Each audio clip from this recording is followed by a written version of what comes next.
ദൈവത്തിൻ്റെ അനന്തമായ സ്നേഹത്തെ ഓർത്ത്, കാരുണ്യത്തെ ഓർത്ത്, അതിലുപരി കൃപയോർത്ത് നന്ദി പറയുമ്പോൾ നമ്മെ ജീവിക്കാൻ അനുവദിച്ച ദൈവത്തിൻ്റെ അതിപരിശുദ്ധമായ നാമത്തിന് മഹത്വം കൊടുത്ത് ഇന്നത്തെ പ്രത്യേക പ്രാർത്ഥനാ നിയോഗമായിട്ടും ഒത്തിരി സങ്കടങ്ങളും ദുഃഖഭാരവുമായിട്ട് ജീവിതം മുന്നോട്ട് നയിക്കുന്ന എല്ലാ മക്കളെ നമുക്ക് ഈശോയുടെ കരങ്ങളിലേക്ക് നമുക്ക് കൊടുക്കാം. പ്രത്യേകിച്ച് ദൈവത്തിൻ്റെ മാറ്റമില്ലാത്ത വചനം, ഞാൻ പറയുന്നവ നിറവേറ്റുക തന്നെ ചെയ്യുമെന്ന് പറയുന്നവൻ, വാഗ്ദാനങ്ങളിൽ വിശ്വസ്തനായവൻ നമ്മളോട് പറയുന്ന ഒരു കാര്യമുണ്ട്. 2 രാജാക്കന്മാരുടെ പുസ്തകം 3-ാം അധ്യായത്തിലെ 17-ാം തിരുവചനം, ഈ വരണ്ട അരുവിത്തടം കുളങ്ങൾ കൊണ്ട് ഞാൻ നിറയ്ക്കും, കാറ്റോ മഴയോ ഉണ്ടാവുകയില്ല, അരുവിത്തടം ജലം കൊണ്ട് ഞാൻ നിറയ്ക്കും. ദൈവമക്കളെ, ഒത്തിരി സഹനങ്ങൾ തിരമാല പോലെ നിന്നെ മുക്കിക്കളയാൻ നോക്കുന്ന സാഹചര്യങ്ങളായിരിക്കാം.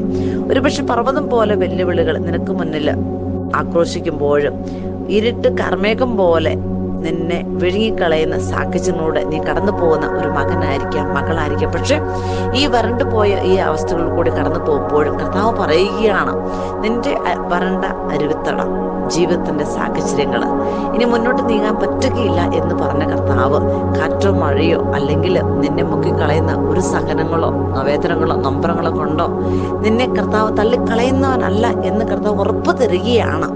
നമുക്ക് വിശ്വസിക്കാം. മാറ്റമില്ലാത്ത ദൈവത്തിന്റെ വചനം 23-ാം സങ്കീർത്തനം നമ്മൾ വായിക്കുമ്പോൾ 4-ാം തിരുവചനം നമ്മളെ പഠിപ്പിക്കുന്നുണ്ട്. മരണത്തിന്റെ നിഴൽ വീണ താഴ്വരയിലൂടെയാണ് ഞാൻ നടക്കുന്നെങ്കിലും അവിടുന്ന് കൂടെയുള്ളതിനാൽ ഞാൻ ഭയപ്പെടുകയില്ല. ദൈവമക്കളെ, നമുക്ക് വിശ്വസിക്കാം. പരാജയപ്പെട്ട് ഇനി മുന്നോട്ട് പോകാൻ പറ്റില്ല എന്ന് നീ വിചാരിക്കരുത്. കാരണം ദൈവമായ കർത്താവ് നമ്മുടെ കൂടെയുണ്ട്.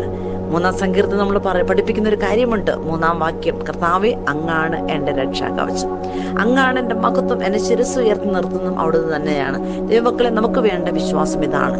ദൈവമായ കർത്താവ് രക്ഷാകവചമായി മഹത്വമായി നമ്മെ മറ്റുള്ളവരുടെ മുമ്പിൽ ശിരസ്സ് ഉയർത്തി നിർത്താൻ കഴിവുള്ളവൻ. അവിടുന്ന് വാക്ക് പാലിക്കുന്നവൻ മാത്രമാണ്. നമുക്ക് വിശ്വസിക്കാം, നമുക്ക് പ്രാർത്ഥിക്കാം.